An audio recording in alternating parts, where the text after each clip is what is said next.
asalaamaaleykum wa rahmatullahi wa barakaatu mbokki Saloum Media TV ñu ngi leen di ziare bu baax a baax di am mbégte ak kontaan te ànd bi nga xamante ne yéen a ngi koy ànd ak seen bi di Saloum Media TV di leen wax ngeen woy di abonné di partager di like dinañu jàppale ci liggéey bi nga xamante ni moom la ñuy amal tey nag ñu ñëw ak yéen ci caravane bi nga xamante ni moo di nemmeeku tuur bu Seydina Ousmane Sonko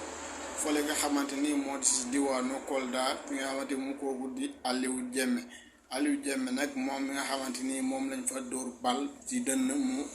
faatu lu waral loolu nag mooy ay jàppante yi nga xamante yu tar yu amoon foofu sa Kolda di manifestant yi ak ñi nga xamante ni ñoom ñoo di sécurité yi waaye tey li nga xamante ni moo daal di xew nag